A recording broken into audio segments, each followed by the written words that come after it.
I'm thinking I'm now standing in front of the break, and so I try to hurry up. Okay, just a short overview. What is GSI? What is FAIR? FAIR is a new project. It's a facility for anti-brown iron research. And here you see like the plan. The blue is the old facility, and the red is a planned facility, and it's a linear and a ring particle accelerator, heavy ion experiments, and medical radiation for cancer therapy. We have now a new data center. It was also in the news, the green IT cube. It's perfectly, mathematically it's not a perfect cube. It looks like a cube. It has 6 floors, and it's highly energy efficient due to cooling with water. Just a short overview, what kind of cluster and storage units we have. So we have a decommissioned Prometheus cluster, or a current cluster is Kronos with around 10,000 cores. We have a GPU cluster, and the storage cluster is, we have an old one which will be decommissioned in the end of September. It's with Lustre 1.89. The current setup is Lustre 2.53. With ZFS we run everything with Debian. And so we have, on ZFS we have this patchless server because you have ZFS backends. On the clients we run a 2.6 client. And the smoothing process is already done, so we mounted with an old Lustre client, Hera, and also Nux. This works nicely. The only thing, if you have like multiple MDTs, of course then you only see the first one and the other have these question marks.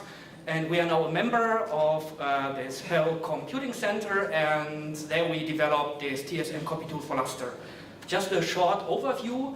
What is Lustre HSM? What is a copytool? So this HSM, what you've heard and seen several times, it stands for Hierarchical Storage Management. It's a feature in Lustre since 2.5. It landed partially in 2.4. And I looked around in the internet and also on GitHub, and these are all the copy tools which I found so far. So there's a manifold amount of copy tools. Inside Lustre in the code is Lustre POSIX copy tools and so on.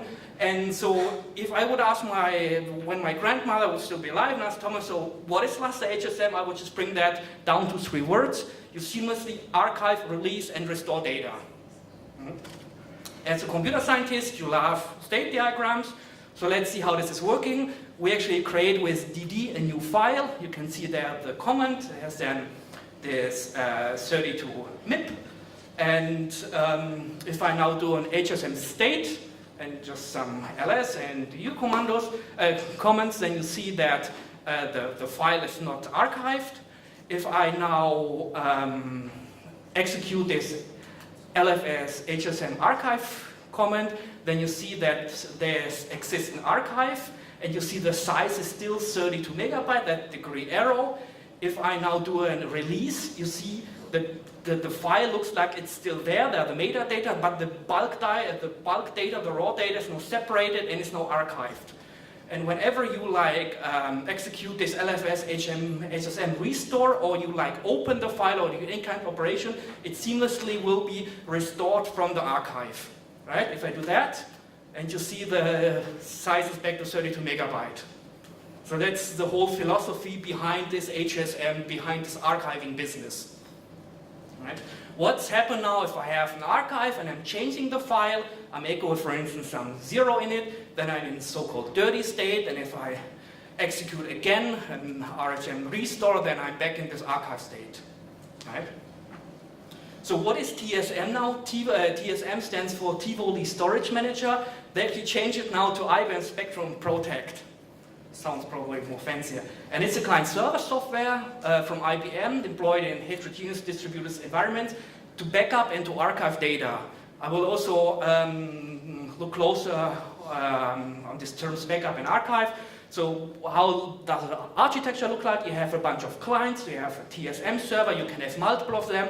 Then you usually have a tape library, and there you backup and archive data. What is a tape library? At GSI we have currently 2 IBM tape libraries. It looks like this kind of box. It has tape drives, tape cartridges, a barcode reader, and a tape robot. And you can actually stack them. You can have a full room of those tape libraries. What is actually the difference? When I first started on the project, I asked myself, why do we always talk about archive and not backup? Well, what is a backup? A copy of the data stored in the event the original becomes lost or damaged. Typically an incremental forever backup strategy is performed. And what's an archive? Removed from online system, we have seen that. Those data no longer in day-to-day use and place them into long-term retrievable storage. So that's an archive. That's why we talk in Lustre HSM, it's for archiving. It's not for backupping data, right? We remove it from the online system and keep it somewhere in the archive in some offline system. And whenever you access the data, you seamlessly get back the raw data. Some interesting features, some TSM features. So you can activate compression either on the client or on the server side. On the server side, you can activate deduplication similar to ZFS. You can activate if you have tape traps, co-location. That means you store and pack the data somehow logically close together to minimize the tape movements.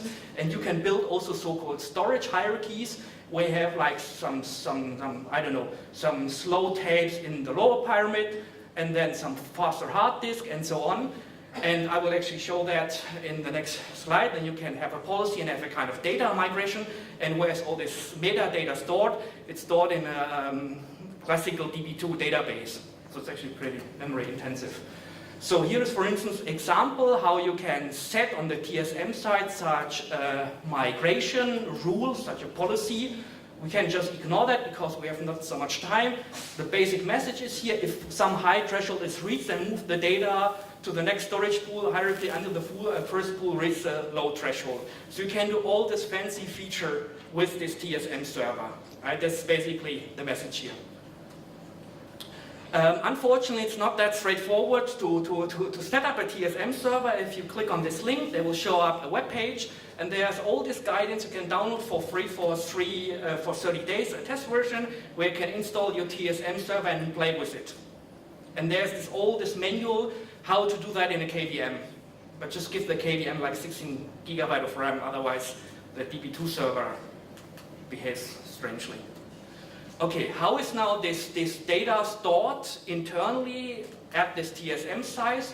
They have an object-based format.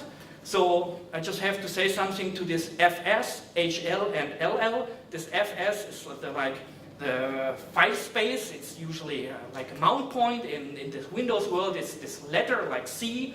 And then you have HL, that means like high level, which is a directory, and the LL is a low level. That's basically the file name. But every object has an ID, it's a high and low value. We have a length, size, and so on, and we can also have like 255 bytes description. And there's something like restore order. Whenever you query the TSM server, you get this weird vector, and then you sort it, and then you retrieve the data accordance to the ascending sort, and this gives like the optimal way to retrieve the data back from the TSM server. How does it look internally? This is just some screenshot from this PDF document. So you basically can see that in, do I have a mouse? Yeah. So you just sign up, and then if you like send data, so you archive data or you leave data, you have this transaction model which comes from the database world. And when you retrieve data, you are in this state, you get data and so on, and you have here the query state and so on. And here you can change passwords, and so it doesn't matter. So this, there is an initial TSM API for later interfacing. The Lustre HSM, I abstracted like several function calls, like to archive a file, to archive a fit, to query, to delete, and to retrieve. So these are like the core functions. And I'm using actually this kind of data structure, but these are some internals which are not important.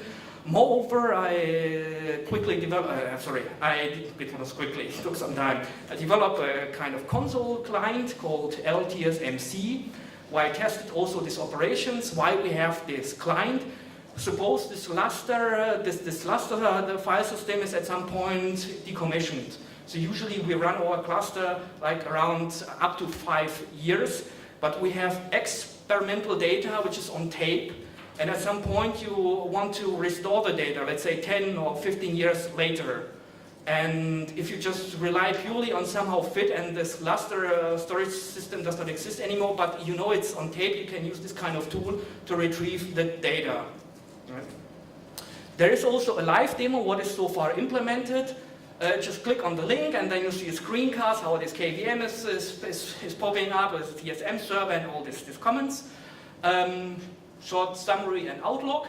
So I'm currently in the process of gluing these two worlds together, the TSM API side and this Lustre side. And what is so far done, the API, the TSM API is so far developed. You can go on this GitHub side, compile it, also the client. And yeah, that's it. I think pretty not too bad. Yeah.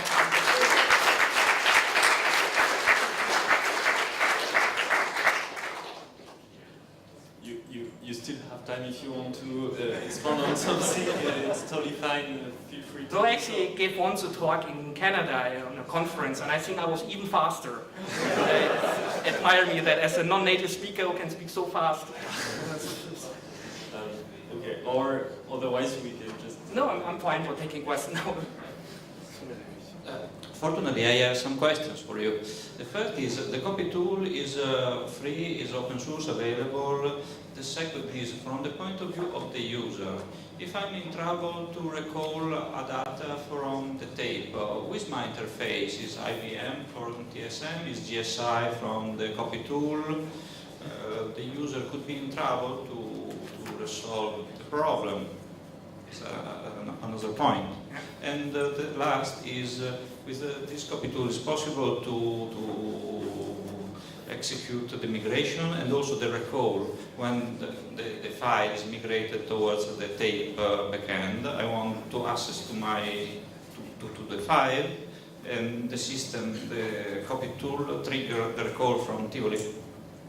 So Yes, I hope I can remember this. So the first question is this open source. So it will be open source. However, of course, it's not allowed to ship the proprietary IBM library. There's a shared object library and the header files.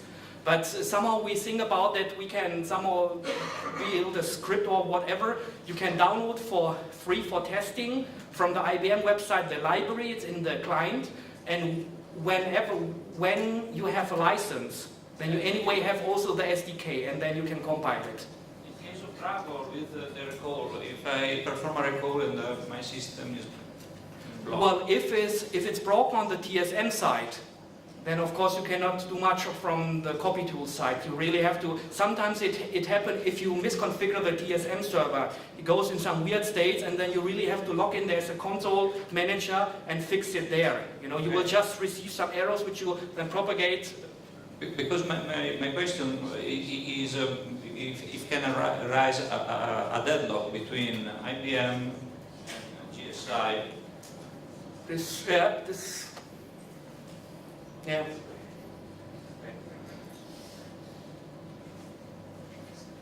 I think there's one more question.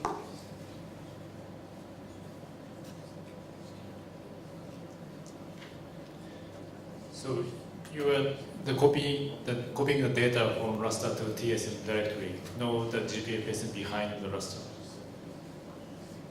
Can you say it again? So you are copying the data from Lustre to the TSM tape library directory, right? Yes, right. So no, the GPFS. No.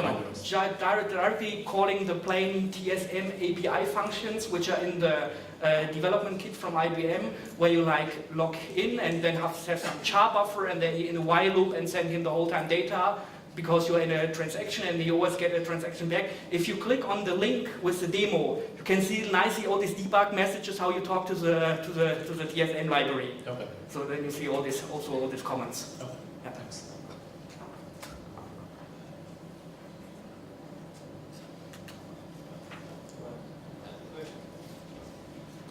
I understand your question because some computing center adopt Lustre and move the data from Lustre to GPFS and then to GPFS to Tivoli. It's not a real copy tool from Lustre direct to Tivoli, but in your case, it's a plain copy tool, exactly. Without GPFS. Exactly.